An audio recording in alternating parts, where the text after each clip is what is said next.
Boa noite, dona Honória. Boa noite, pessoal que chegou aí, depois da prece ou durante a prece, né? A Ana, Marlininha, dona Honória, quem mais? Só, né? Eu, a Silvana, a velhinha, a Gisele, estava batendo um papo aqui antes.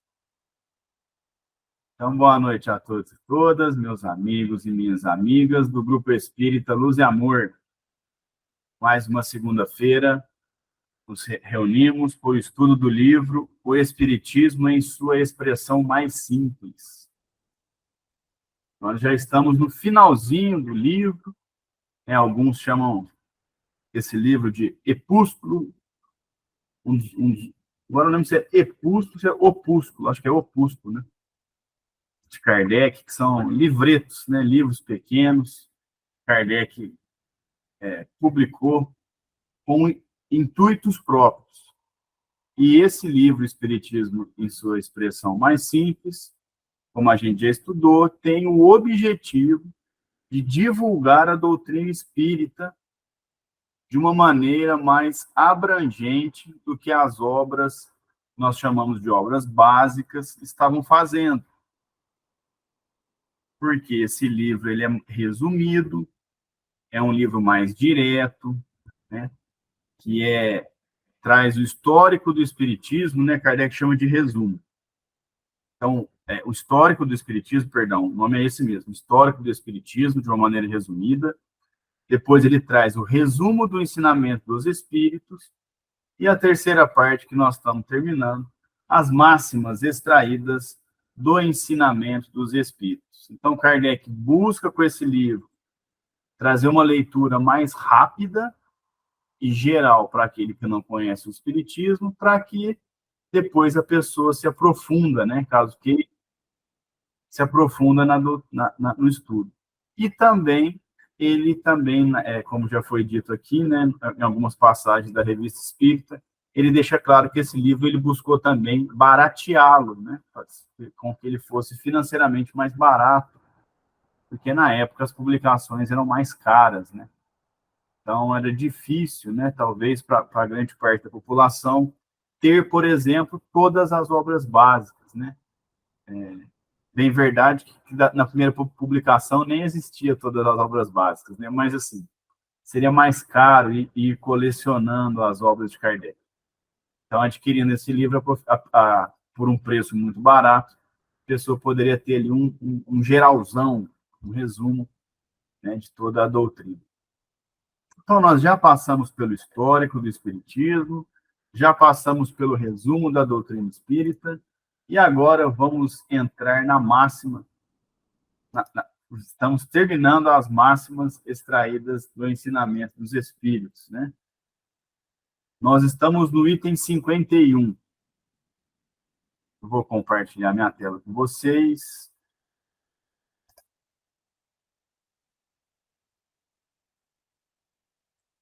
E lembrá-los, né, que o nosso estudo ele é horizontal, como deve ser um estudo espírita. Então, quem quiser se manifestar, fique bastante à vontade.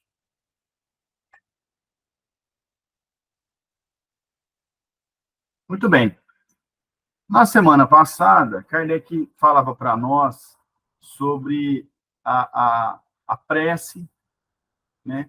O papel da prece. Né? A gente estudou que a prece não modifica os desígnios da providência, mas que a prece ela tem um papel fundamental para que a gente se fortaleça e ajude alguém a se fortalecer na labuta do dia a dia, né? Vamos dizer assim. Porque a prece, ela, como a gente estudou quando a gente trabalhou os fluidos na Gênesis, a prece, ela, que é uma transmissora, uma produtora de fluidos, né, de bons fluidos, ela pode ajudar uma pessoa que está doente, uma pessoa que está com pensamento perturbado, está sofrendo uma obsessão, uma pessoa que está buscando encorajamento, energia, enfim.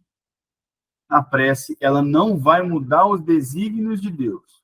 Se a pessoa tiver um planejamento de desencarnar em determinada data, por determinada doença, a gente não consegue mexer nisso.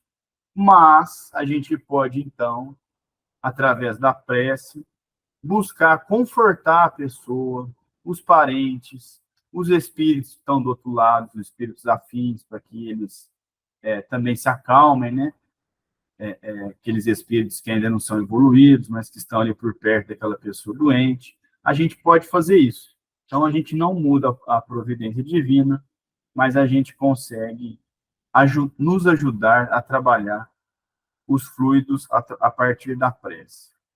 E também nós trabalhamos na semana passada como se faz a prece, né? Kardec bateu muito nisso, porque ele nos diz que na prece o que vale é a sinceridade e a intenção, não a forma, né? Então, você não, independente do trejeito, o local, as palavras que você for utilizar, o que importa na feitura da prece é a sinceridade e a intenção. Muito bem. Então, nós entramos no item 51, na máxima 51. Deus fez homens fortes e poderosos para serem os sustentáculos dos fracos. O forte que oprime o fraco é maldito de Deus. Em geral, ele recebe o castigo nesta vida, sem prejuízo dos reservados ao futuro. O que Kardec está nos ensinando aqui com essa máxima? Nós vivemos num mundo heterogêneo, muito heterogêneo no sentido de que nós não somos iguais. Nós, até num pequeno grupo como nós aqui, estamos em 9 pessoas. Cada um tem uma vamos dizer, um grau na questão financeira, na questão do estudo, na experiência de vida, nas qualidades, seja elas quais forem. Nós somos todos diferentes. E em determinados pontos, há aqueles que são mais fortes e há aqueles que são mais fracos. Então, às vezes, alguém tem um poder físico mais avantajado, o outro tem um poder financeiro mais avantajado, o outro tem um cargo, né, quando eu digo na questão das pessoas serem uma autoridade pública, né, delegado, juiz e tal. Determinada empresa, um é patrão, o outro é encarregado, enfim. Cada um, dentro de um quadro, pode ter um papel mais poderoso e um papel menos poderoso.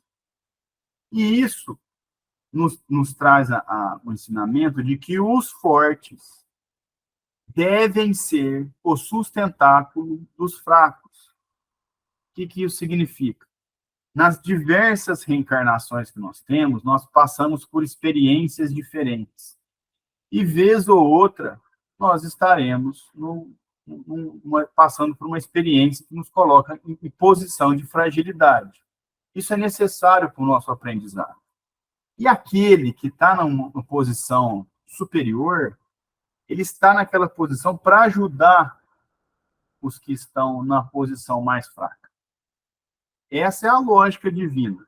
Isso é o papel que a gente tem. Então, se algum de nós nasceu no chamado, né, popular berço de ouro, pode estudar, pode viajar, excelente. Mas que use isso para o seu desenvolvimento intelectual, né, aprender bastante para poder utilizar esse pensamento, e no momento adequado ser o sustentáculo dos fracos. Porque o forte que oprime o fraco, ou seja, que usa da sua posição para humilhar o que está embaixo, ou que usa da sua posição para apertar o outro, para satisfazer as próprias vontades, ele está indo contra as leis de Deus. Porque a gente trabalha na fraternidade. Todos nós somos espíritos, não tem ninguém aqui melhor que ninguém. Às vezes, um de nós está um passinho na frente, um passinho atrás, no grau da evolução, mas estamos todo mundo na média, todo mundo está aqui num mundo de provas e expiações, e a fraternidade é o caminho para a nossa evolução. quando a gente desvia desse caminho, oprimindo um fraco, a gente vai estar indo contra as leis de Deus. E isso gera consequências. Então, seja no trabalho, seja até no centro espírita, né? Tem lá a diretoria, tem aquele que está com o microfone na mão, né? Que momentaneamente está numa posição de mais destaque. Sempre devemos ter o olhar da fraternidade e da igualdade. Se naquele momento a gente está um pouquinho mais forte que o outro, primeiro, lembrar que isso é passageiro, porque cargo, dinheiro, porte físico muda direto, né? A gente reencarna muitas vezes. E também entender que a nossa posição é para o nosso desenvolvimento pessoal e para colaborar com o desenvolvimento do globo. Então, a gente ser o sustentáculo do fraco. Se a pessoa está numa posição de empregado, claro que dentro de um respeito, então, a gente entender a posição dela, né, as dificuldades que ela tem, e ajudá-los a desenvolver. E quando a gente estiver na posição de fraco, a gente também tem humildade de entender a nossa posição e se possível for, aquele que está numa posição acima de nós, eles também nos sustentar, né? Isso aí vai depender do lugar que a gente está, porque isso muda bastante no nosso dia a dia, né? Às vezes a gente tem um destaque no trabalho, mas não tem em outro lugar. Isso aí é uma coisa que varia bastante. Então, ter esse pensamento de fraternidade, né, e de senso de realidade para poder ajudar os que estão mais fracos que nós. E, como eu disse, isso gera consequências, né?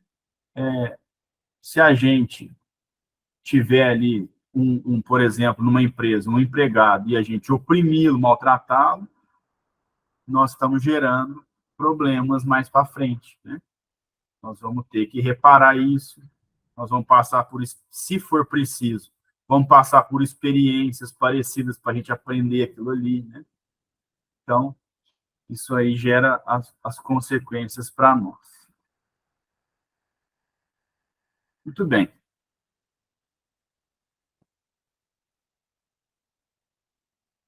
Item 52. A fortuna é um depósito cujo possuidor é tão somente usufrutuário, já que não a leva com ele para o túmulo. Ele prestará rigorosas contas do emprego que dela tenha feito. Eu acabei não colocando aqui o significado de usufrutuário, mas usufrutuário é aquele que está usando, né? Então, o que Kardec está falando para nós? Fortuna, dinheiro, capital, é um depósito cujo possuidor, cujo dono da riqueza, ele é tão somente um usufrutuário, ele não é dono. Por quê? Porque quando ele volta para o plano espiritual, né, que é a nossa verdadeira casa, a gente não leva. A gente não vai chegar do lado de lá e vai ter pix para fazer para mandar os outros. Não. Do lado de lá, a gente vai estar nu. A gente vai estar assim, aberto, escancarado, quem nós somos, e é com isso que nós vamos lidar. Lá não vai ter dinheiro, roupa, cargo, carro para diferenciar, né? O que faz a diferenciação lá é moral, é grau evolutivo. Então, aqui, nós somos meros usufrutuários, nós só estamos usando isso aqui, mas não é nosso, não é uma questão de propriedade. E quando a gente voltar para o plano espiritual, a nossa consciência vai cobrar o que a gente fez com as oportunidades que nós tivemos. E a fortuna, o dinheiro, ela é uma oportunidade. Ela é uma oportunidade da gente dar sustentáculo para o mais fraco, é uma oportunidade que a gente tem de empregar bem o dinheiro, seja para ajudar o próximo, a nossa família, seja para desenvolver nosso intelecto. Então, tá com bastante dinheiro, mas não compra livro, não assiste filme, né? Até as viagens que a gente aprende bastante, não participa, por exemplo, todos nós aqui estamos num estudo online, então a gente empregou o nosso dinheiro para comprar os aparelhos aí, computador, tablet, celular, a gente paga a internet, nós estamos fazendo bom uso, pelo menos nesse momento, da nossa fortuna. E aí é essa conta que nós vamos ter que prestar depois. E essa conta é prestada é para nós mesmos, é a nossa consciência. Porque quando a gente estiver do lado de lá, né, o que você fez com o seu dinheiro? Ah, eu comprei uma roupa bonita para eu mostrar que eu sou melhor que o cara ali, ó. Você está criando problemas com o seu dinheiro. Ah, eu comprei um carro para desfilar. Você está criando problemas. Ah, eu comprei um carro para me locomover de forma confortável, né? Poder trabalhar. Eu comprei livros, eu assisti filmes, eu estudei, eu ajudei as pessoas. Aí você fez um bom uso da sua fortuna. Né? E o termo fortuna aqui não é só os ricos, né? Fortuna de ricão, não. É todo mundo, né? Na medida aí, proporcionalmente, cada um tem sua fortuna.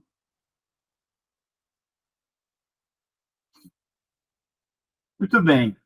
Item máxima 53.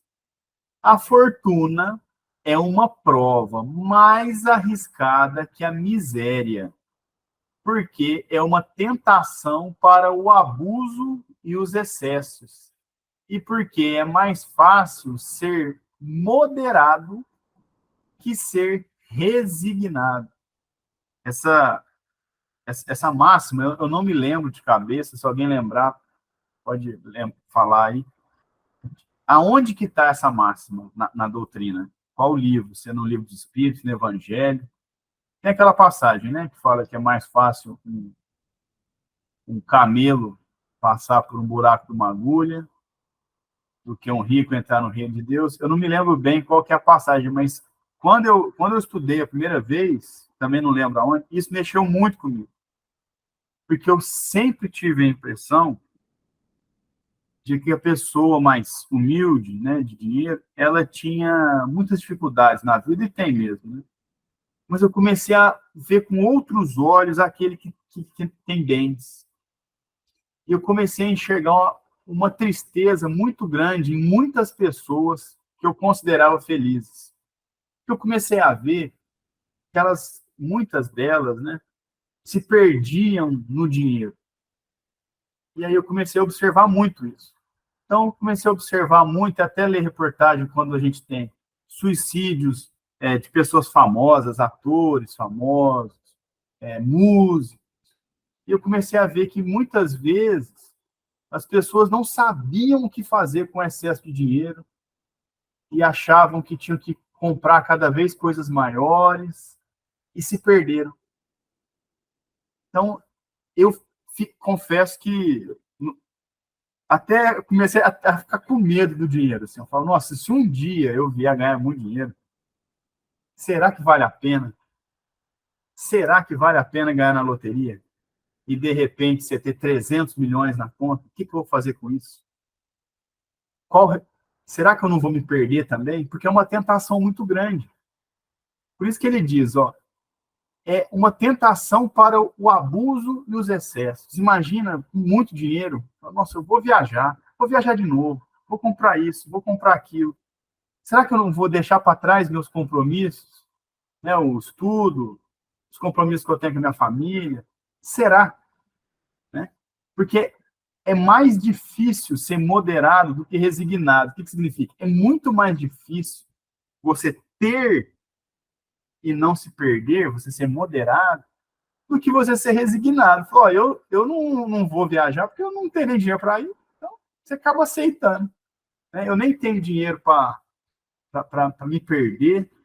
Está tudo bem. Então, é mais fácil ser resignado, você aceitar essa situação, do que talvez ter muito e conseguir controlar isso, essa impulsão, né? Que a gente olha, porque as vitrines estão aí, né? As propagandas estão aí, e essa máxima mexeu muito comigo a primeira vez que eu a vi, porque realmente Se a gente parar para observar, às vezes, as pessoas, não são todas, claro, mas muitas ganham tanto dinheiro que se perde, né? Então, a gente é muito sensível a esse ponto, né? Ana, fica à vontade. Fale. Mas aqui a gente vai abrir um parênteses, né? E é bom refletir que tais, assim, ó, a fortuna é uma prova mais arriscada que a miséria. Mais arriscada. Só que a miséria também tem risco. Então, nós não vamos achar que é apenas a fortuna. Ela é mais. Mas a miséria também é um risco. Porque, às vezes, a pessoa pode se perverter, se prostituir para sair da miséria, a pessoa pode roubar, ela pode cometer um latrocínio por causa da miséria, da condição de miserável, né? Então, a gente tem que ponderar isso, porque se a gente não puser aí as duas balanças, embora ele está dizendo aqui que pese mais o prato da fortuna, né, do que o prato da miséria, mas é bom colocar que a miséria também oferece isso. Senão, as pessoas vão achar que só o rico é que não vai ganhar o reino do céu, né? Então, é bom refletir sobre isso, eu penso. Perfeito, Ana, é isso mesmo. Os dois têm risco. Você foi cirúrgica, né? Então, a fortuna é mais arriscada, né? É que eu acabei falando aqui, porque quando eu estudei, realmente mexeu comigo, mas realmente você está certa, né? A fortuna, a pessoa pode se perder, é muito arriscada mesmo, mas a miséria também, as pessoas, muitas vezes, é uma prova muito complicada, né, de lidar, e as pessoas, às vezes, deixam a moral de lado por conta dessa luta para deixar a miséria, né? Muito bem colocado. Lia, fica à vontade. Boa noite. Eu gostaria somente de comentar que meu irmão disse para mim que ele mora assim, um pouco, num lugar assim, um pouco mais rural. E na época do Collor, que o Collor fez aquilo na poupança, né? Ele bloqueou as poupanças, o fazendeiro ficou pobre, ele não aceitou a pobreza, ele pegou e se suicidou na própria fazenda dele. É uma coisa bem. Eu não tirei isso da cabeça, eu achei um absurdo ele se suicidar por causa disso, sabe? É tão um apego que ele tinha nas posses, né? Que tinha, que pelo plano Collor, ele não conseguia mais sacar, ele não conseguia mais resolver nada, ele se enforcou. Assim, diz meu irmão, né? Assim, não sei, é uma coisa muito Teve muitos complicada. casos, Lívia, não foi só esse, não. Foram muitos casos no Brasil de suicídio por causa disso. É isso mesmo. E aí isso também remete, Lia, ao que a gente falou aqui um pouquinho para trás, quando ele fala aqui, ó, que a fortuna é um depósito cujo possuidor é tão somente usufrutuário. Então, se a gente tem isso na cabeça, eu não estou falando que é fácil descer de posição social, é difícil, né? A gente ter que perder as nossas economias, até porque muitas delas foram uma vida inteira para conseguir juntar, é claro, mas é importante que a gente tenha em mente que os nossos bens materiais não são nossos, estão conosco, mas que podem mudar. Como, esse foi um exemplo que você deu aí, que muda a situação, né? E também, até mesmo que não tenha envolvimento aí, igual, às vezes tem empresa que quebra, né? E isso acontece também, é uma coisa que pode vir a acontecer, né? Então, a gente ter essa consciência de que a nossa fortuna, seja ela grande, pequena, ela não é nossa, nós somos usuários, usufrutuários dela, né? E, e também aí fica essa questão aí do da prova, né, que é muito complicada a prova da fortuna, mas como a Ana bem falou, a miséria também é uma prova muito forte que desvia muitas pessoas. Fica à vontade, Lia, pode falar. Eu gostaria de falar o seguinte, no caso, como a pessoa, ela, assim, por ser mesquinha, vamos dizer assim, ser avarenta, e às vezes ela não, em outra vida ela não sabe se teve, ou nessa vida ela não tem uma evolução espiritual, mas tem dinheiro e ela é esse avarenta. Aí, no caso, assim, ele vai vivendo a vida, né? Não ajudando os menos favorecidos, né? Que está aí tem contra uma lei que seria, assim, ajudar os mais favorecidos. Eu queria saber se é entendido pelo plano espiritual, depois que ele desencarnar, se isso é uma tipo de um autocondenamento inconsciente, por ele estar fazendo, ele deixou de ajudar, inconscientemente ele está promovendo a sua própria condenação depois que ele desencarna? Eu vou ser sincero, eu não entendi muito bem sua pergunta. Não sei se alguém aí entendeu melhor, mas assim, a É tipo pessoa. assim, como se ele se fosse, por exemplo, às vezes a gente fala assim, olha, a pessoa que fuma, a pessoa que bebe, ela está estragando a própria saúde, é como se fosse um suicídio involuntário. Aí, Certo. nesse caso, a pessoa é rica e não ajuda e é avarenta, se ela está, no caso, não vou dizer causando um suicídio involuntário, mas está causando uma condenação involuntária. Por ela não ter conhecimento da verdade de que ela tem que ajudar o próximo, ou não quis saber. Se ela está causando para si, depois da desencarnação, uma autocondenação, uma autopunição, por exemplo. Eu poderia ir para um lugar melhor se ele tivesse ajudado, mas como ele não ajudou, ele vai para um lugar mais inferior.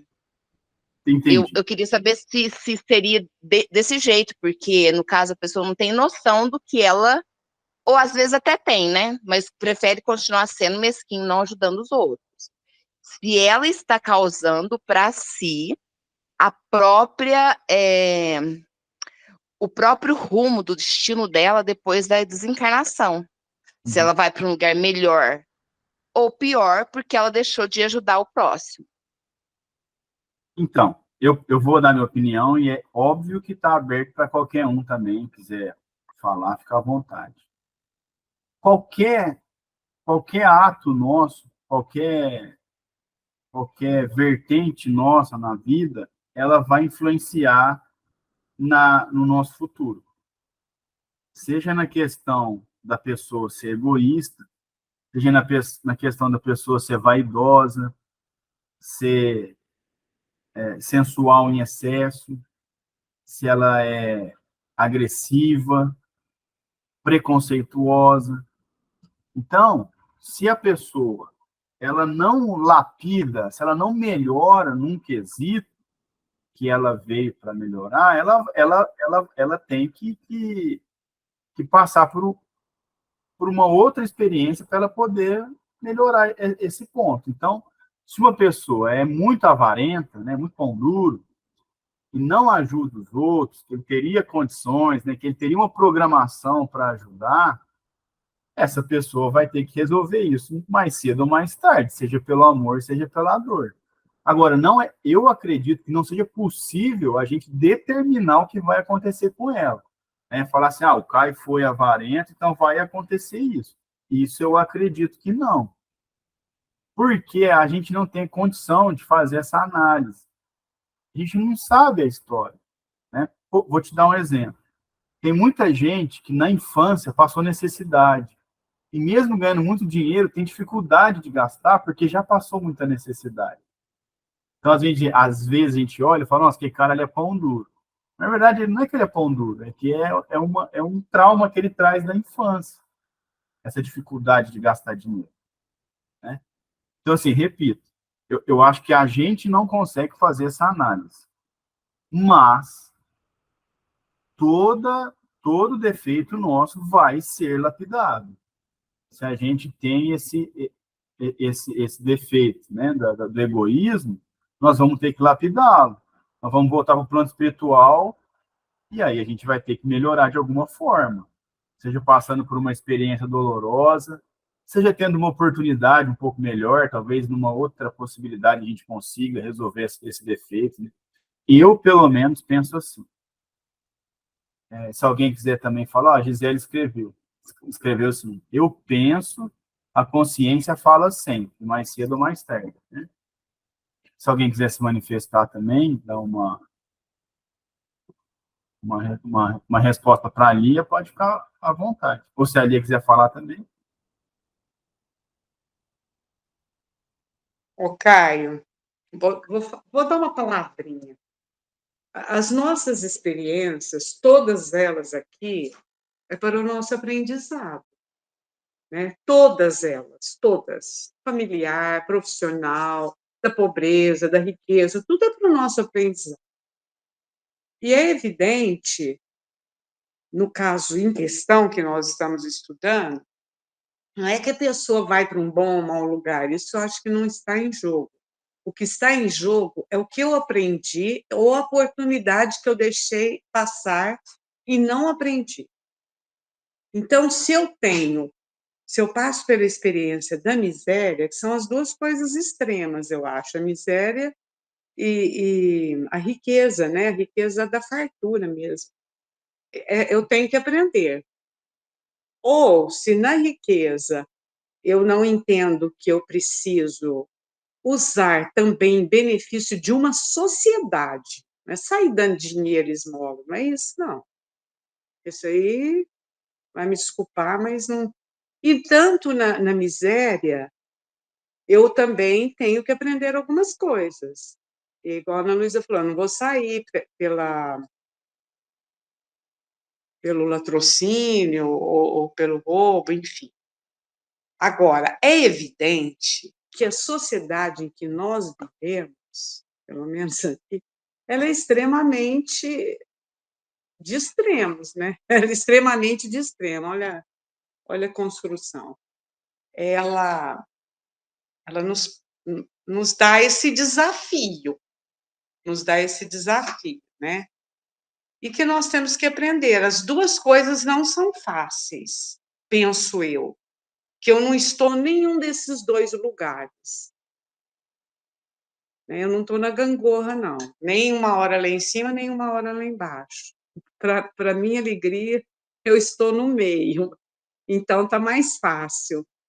Eu penso que é um desafio para as duas partes. E que em cada lugar a gente tem que aprender alguma coisa. Esse é o convite, né? São dois grandes desafios, penso eu. Excelente, muito bem. Alguém quer falar mais alguma coisa sobre esse assunto? Pode ficar à vontade.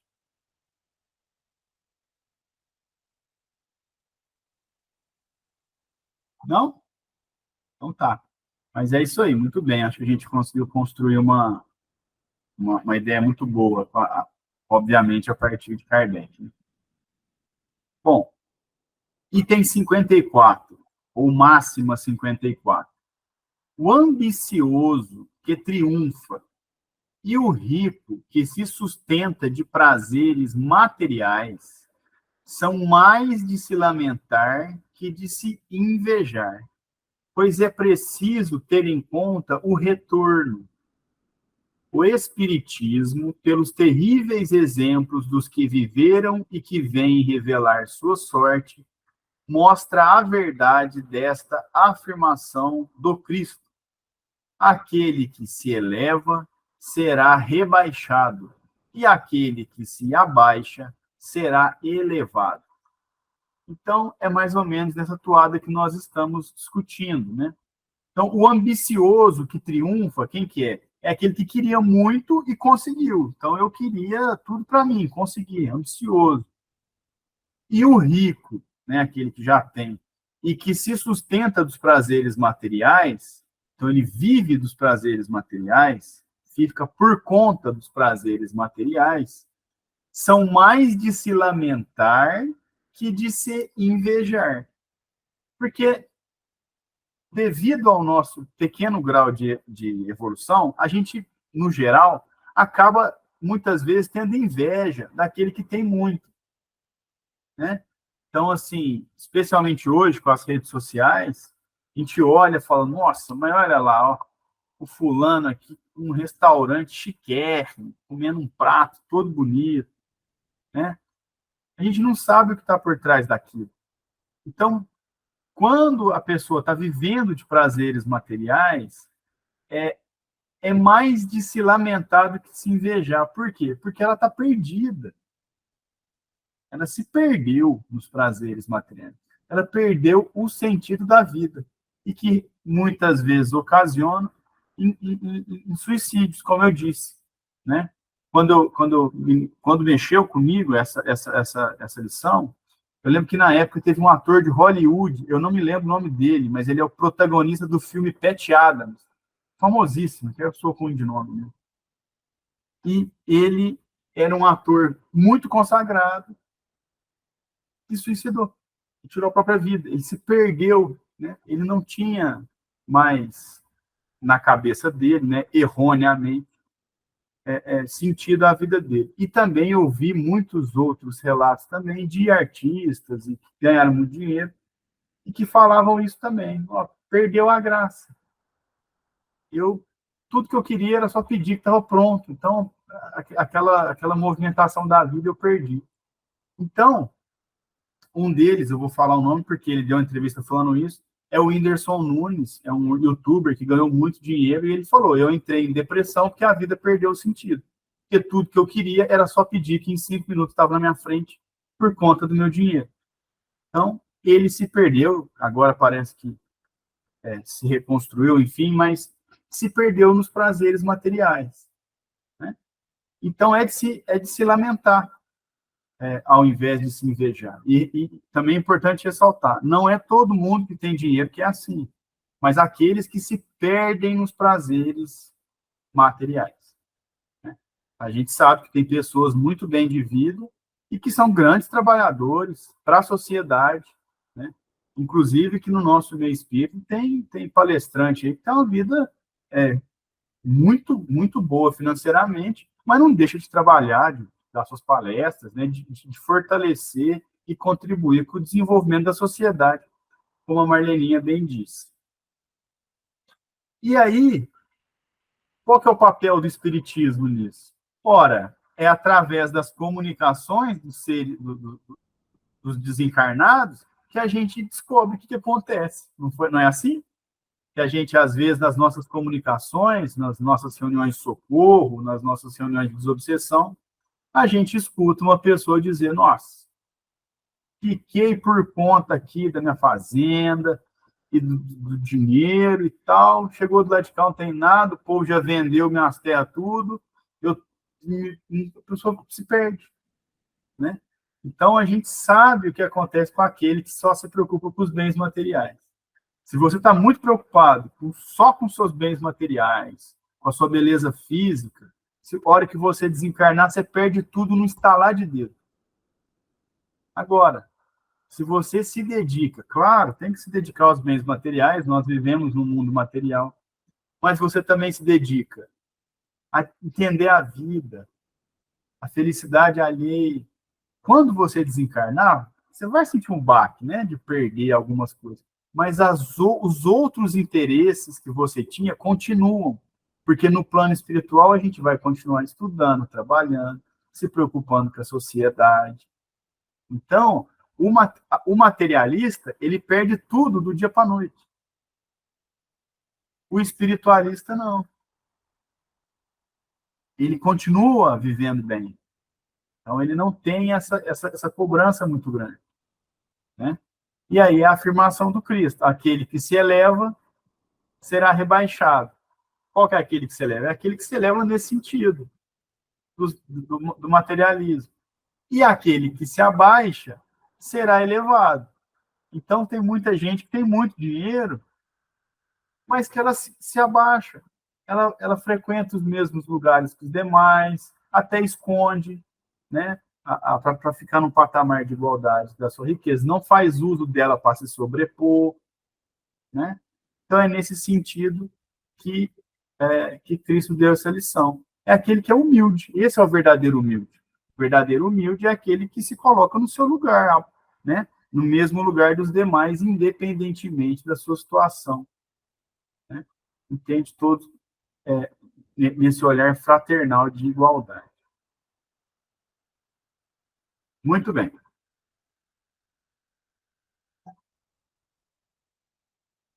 Máxima 55. A caridade é a lei suprema do Cristo. Abre aspas. Amai-vos uns aos outros como irmãos. Amai vosso próximo como a vós mesmos. Perdoai vossos inimigos. Não façais a outrem o que não gostaríeis que vos fizessem. Fecha aspas. Tudo isso se resume na palavra caridade. Veja, Kardec já adentra aqui na questão da caridade, que vai ser justamente o encerramento da obra. Por quê? Porque é a lei principal do Cristo. Se a gente pega os ensinamentos de Jesus, a caridade é o que ele mais ensinou.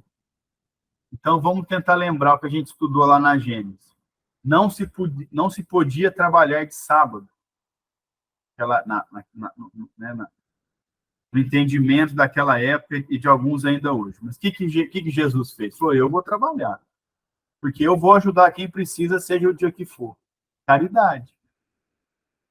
E aqui no próximo ele até vai falar que caridade não é só dar dinheiro. Né? Caridade é ajudar o próximo. Né? Outra expressão da caridade. Amai-vos uns aos outros como irmãos. Isso é caridade. Não, é caridade como? Você quer ver? Se você estiver andando na rua, você vê um irmão seu machucado, você não vai passar reto, né? Você para ajudar. Se eu encontrar meu irmão chama Samuel, machucado, fala, cara, o que foi? Peraí que eu te levo, te ajudo, você quer que... Mas, às vezes, eu não faço isso com todo mundo, né? Se eu paro para fazer isso com alguém que eu não conheço, a gente vai falar assim, o Caio está sendo caridoso. É tratar o outro como irmão, é ser caridoso. Respeitando, claro, né?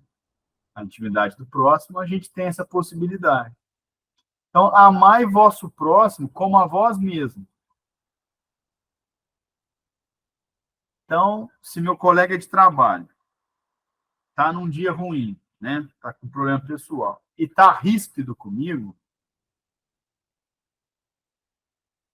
caridoso da minha parte seria que eu pensasse, não, mas tem dia que eu também não estou bem. E nem por isso eu acho que eu mereço ser maltratado. Então, vou fazer o mesmo com ele. Né? Vou deixar quieto, engolir um sapinho aqui. Às vezes o cara não está legal. E aí, não façais a outrem o que não gostaríeis que vos fizesse. Isso foi o que a minha mãe mais me falou na infância, foi isso aqui, ó. Não faça, só que ela não usava assim, né? Ela falava, não faça com os outros o que não faça com você. Então, eu era criança, eu mordia meu primo, ela falava, você quer levar mordida? Não, então não morde. Você quer ser xingado? Então não xinga. Então, isso aqui foi o que eu mais ouvi na minha infância, foi isso aqui. Depois vou até mandar um áudio para ela. Que é uma expressão da caridade. É a gente pensar, como eu gostaria de ser tratado? Então, primeira vez que eu chego no centro espírita, como é que eu gostaria de ser tratado? Desse jeito. Então, é desse jeito que eu vou tratar quando alguém chegar lá. Como é que eu gostaria de ser tratado quando eu faço uma comida?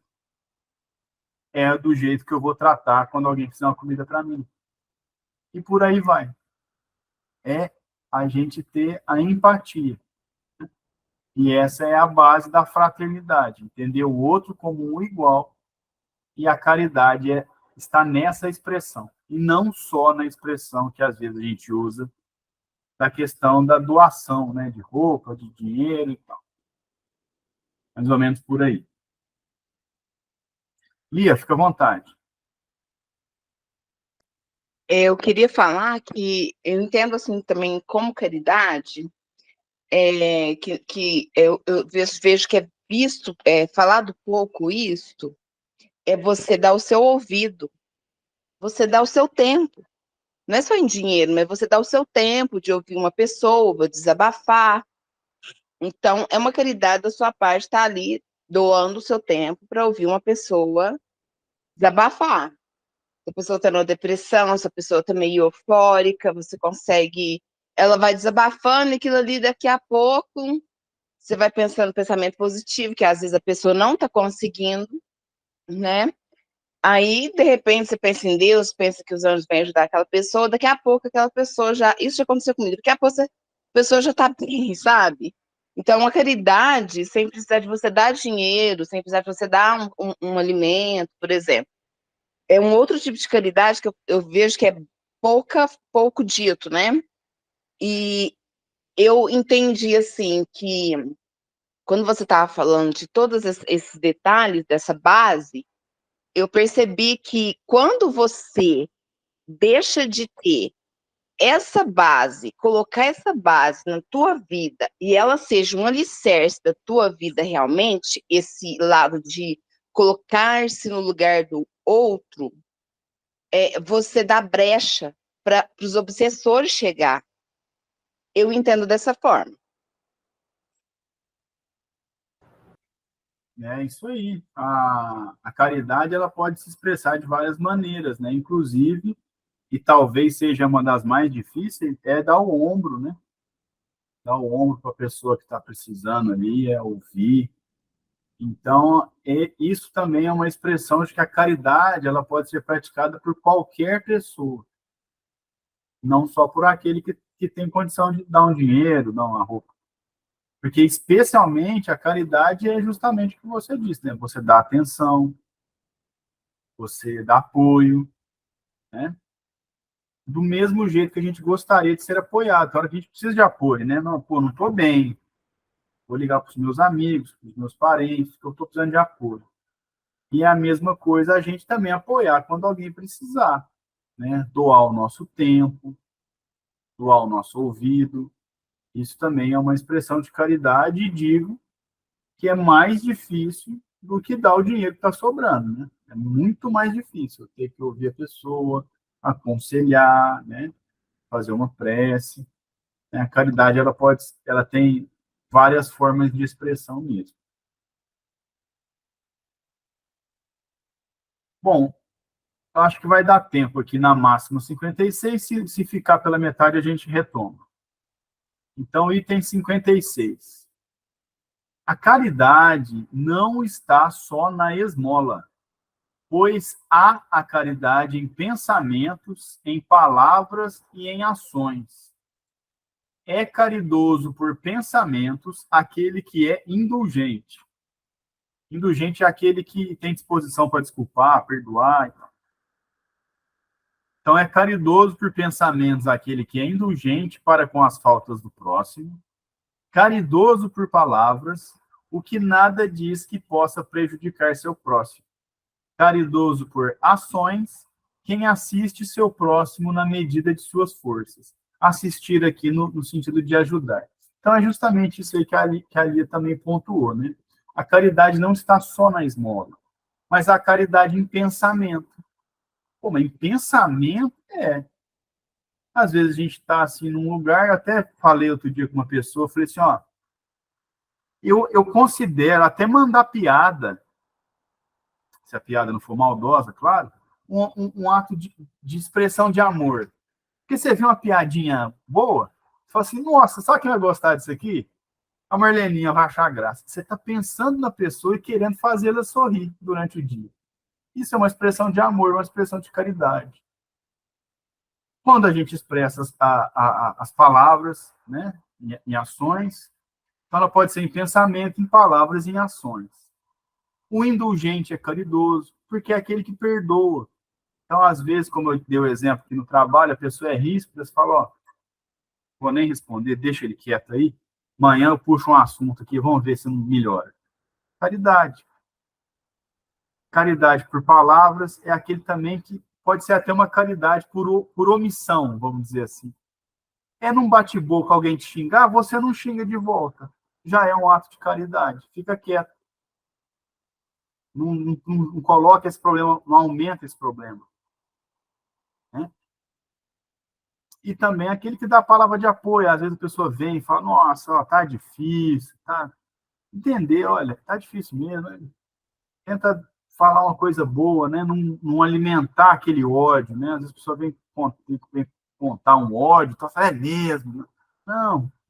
Mesmo que você mude de assunto, vai falar de outra coisa, vai falar de basquete, vai falar de outra coisa, é um ato de caridade, que está tentando mudar o quadro mental daquele que está mergulhado ali, muitas vezes, no ódio, né, no rancor.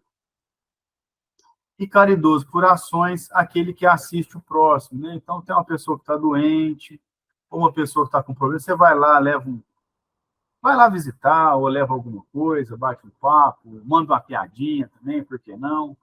Mas nas ações aqui especificamente é você ir lá e assistir a pessoa, né? Na medida do que você pode fazer também.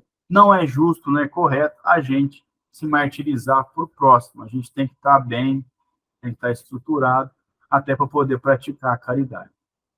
Fica à vontade, Lia. Você falando me lembrou daquela passagem da Bíblia, que diz assim, se alguém te bater numa face, você oferece a ele a outra. Eu nunca entendi, assim, eu acho que nunca consegui, assim, decifrar isso, sabe? Se alguém tiver, você ou alguém tiver uma explicação dentro do espiritismo quanto a isso, eu gostaria, porque é uma frase que ficou, assim, na minha cabeça, mas ficou, assim, parada, eu não entendi. Eu entendi do jeito que falou na Bíblia, mas eu creio que no Espiritismo fala tem um outro sentido parecido, mas de forma diferente, sabe? Se alguém puder me ajudar. Eu entendo que quando ele diz isso, ele tá dando um exemplo, está falando para a gente não revidar a agressão. A pessoa vem e te agride, você não vai agredir de volta. Você, porque o Chico Xavier falava isso. É melhor ser ofendido do que ofender. Porque o que ofende, ele tá causando um mal a alguém e vai se responsabilizar por isso. Se o agredido não praticou nenhum mal, né, se for uma agressão gratuita, ele não tem responsabilidade sobre isso e não vai colher isso. Então, eu entendo como um ensinamento de não agressão, inclusive quando é agredido. Assim, então, tem um revide. Mas temos mulheres muito estudiosas e experientes no espiritismo aqui, que podem colaborar aí. Vamos ver se elas têm algo a dizer.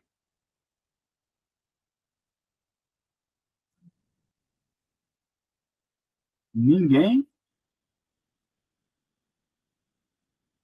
O que ela perguntou, Caio? Eu tive que dar uma saidinha. Ela perguntou sobre aquela passagem de Jesus que fala que quando você leva um tapa, você oferece a outra face. Aí ela falou que não entendeu muito bem, assim, gostaria de entender pela visão da doutrina espírita.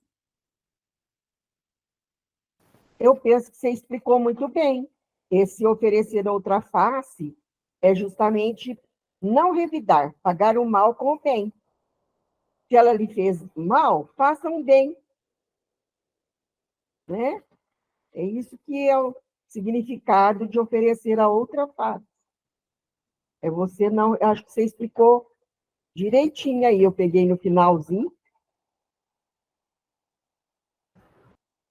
O Caio é um mestre, Ana, é um professor. Explica direito, filha. Não tem Bem, erro, não. Não não é, tem, Ana? é isso aí que eu estou falando. Ele É, explicou muito bem. É não revidar, né? Não pagar na mesma moeda. é verdade. Fique à vontade, Lia.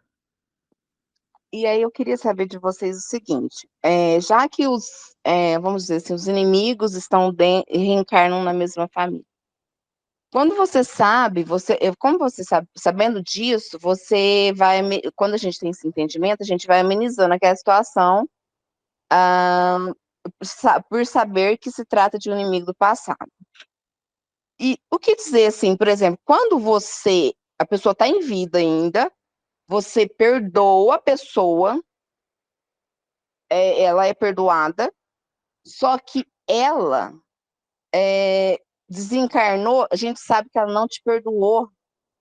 Ela passou a vida inteira perto de você, por mais que você ajudou, por mais que você fez, por mais que você, sabe, fez além da sua conta para ajudar a pessoa, ela não é que a gente que fica querendo, assim, eu nunca fiz coisa querendo que a pessoa chegue para mim e falar, sou grata porque você fez isso para mim. Não quero, eu sou eu fiz, ajudei, pronto. Mas a pessoa jogava na minha cara assim, olha, por que que você fez, por que que você me ajudou a sobreviver?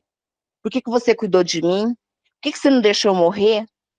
E eu sei que essa pessoa desencarnou. A última vez que eu tive uma conversa, eu falei assim, esse é meu irmão, mas ele é meu padrinho. Eu falei, padrinho, eu vou voltar aqui para casa da mãe, porque tá todo mundo doente. Você tá doente, a mãe não tá bem, e o meu padrasto também não tá bem. Meu pai já tinha falecido.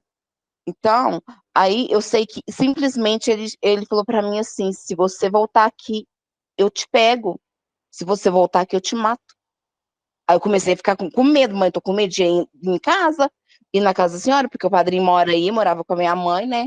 Eu vi que ele, por mais que eu levei ele na igreja, quando a gente estava com Covid, levei ele no Janjão. Em 2001 ele teve traumatismo craniano lá no passado, fiquei 4 anos cuidando dele acamado, desfiz do meu quarto.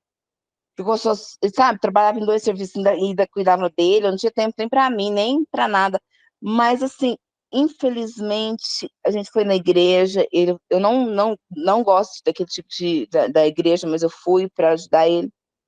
Infelizmente, quando eu pensei, ele aceitou Jesus Cristo, que eles falam, chega lá na frente, aceitar Jesus Cristo. Quando eu pensei que ele tinha mudado, no finalzinho ele falou isso para mim, eu desabei, falei, não acredito, ele não mudou nada. Eu sei que era obsessor, porque eu vi que ele transformava, ele ficava parecendo um bicho, sabe? Tem que estar me olhando.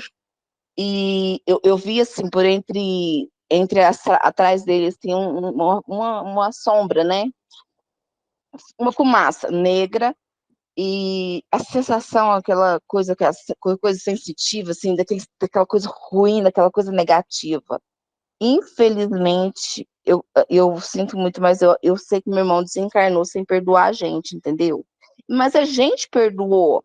Eu queria saber de você, como que fica?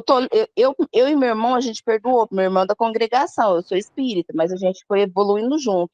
E a minha preocupação é porque do fato dele ter desencarnado assim, sem conhecer Deus como eu conheço, sem acreditar em Deus como eu acredito que existe. Então, é uma preocupação que vive constante, assim, a gente não. Nesse caso, a gente perdoou, a gente está livre, o problema é dele, que não Ó, perdoou. ó, nós somos responsáveis pelos nossos atos. A gente nunca é responsável pelo ato do outro. Então, eu sou responsável pelos meus atos com a minha esposa, com a minha filha, com a minha mãe, com o meu irmão, com o meu pai. É por isso que eu me responsabilizo. Eu não me responsabilizo por mais por decisão alheia. Isso é livre-arbítrio, né? Mas se é algo que te preocupa, eu acho que você pode, se for o caso, procurar a ajuda para poder trabalhar isso melhor em você, né? Porque às vezes a gente precisa trabalhar as questões dentro de nós para a gente poder entender o que aconteceu e tal, e poder ficar um pouco mais seguro de nós, né?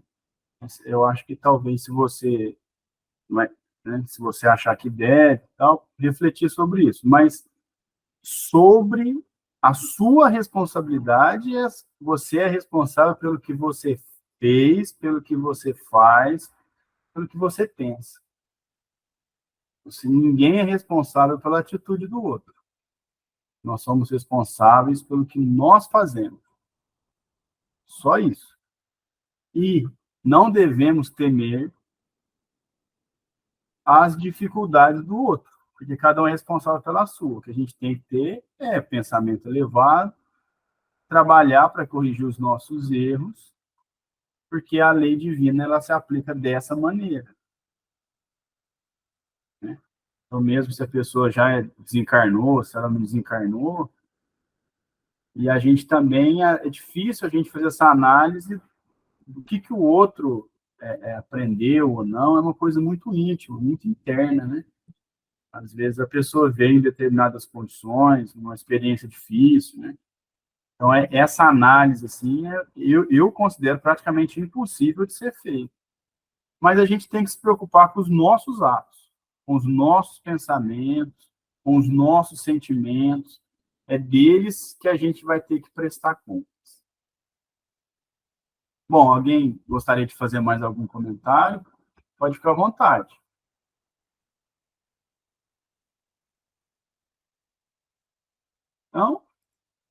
Então a gente terminou aqui o item 56 e a gente vai para o 57. Eu acho que a gente termina, porque vai ser só 57, 58, 59, 60 e depois tem uma passagenzinha aqui.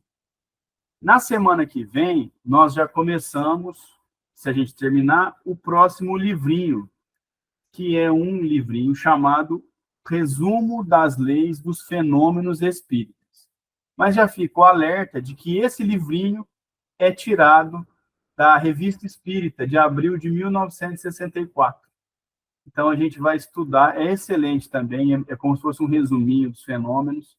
Nós vamos estudar, mas é um texto que já se encontra na Revista Espírita.